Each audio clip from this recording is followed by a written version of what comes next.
Toastmaster Suleiman is attempting his speech with the topic, the journey to knowing myself. The journey to knowing myself by Toastmaster Suleiman.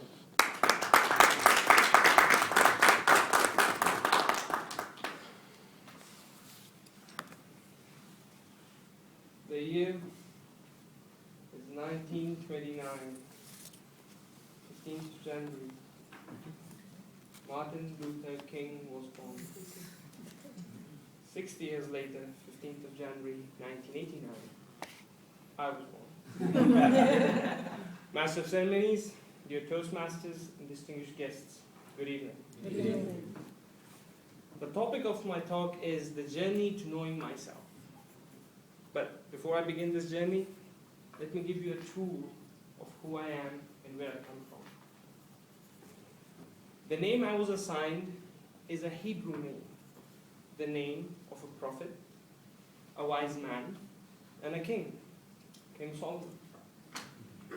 The one who assigned this name is 72 years old now, my father, born in 1943.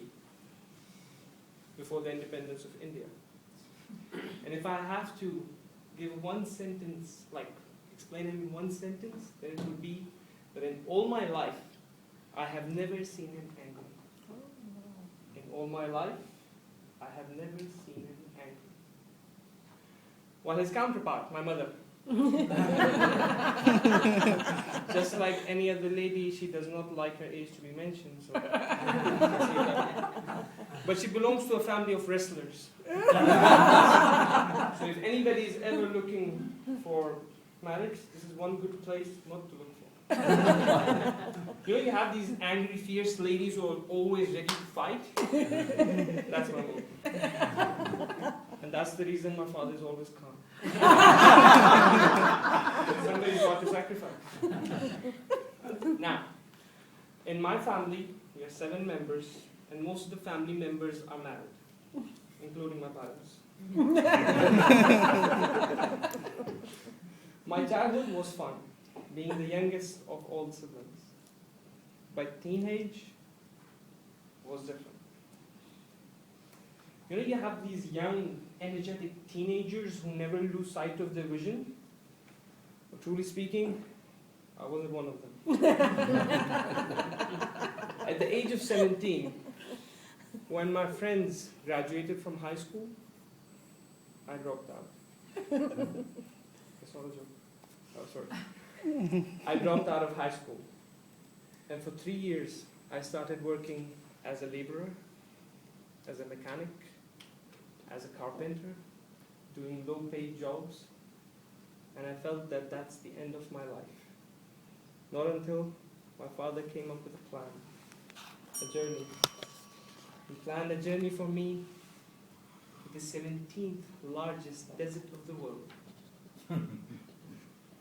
And in this place, I met some wonderful people, very wise people, who would memorize books, who would memorize quotes, poetry. They were trilinguals, speaking Urdu, Persian, Arabic. And at this place, I realized that the most important asset any human being can build is they themselves. And the most important thing people waste is time, because these people would sleep only for 4 hours a day. 8 months, 3 days, I came back. I went back to high school.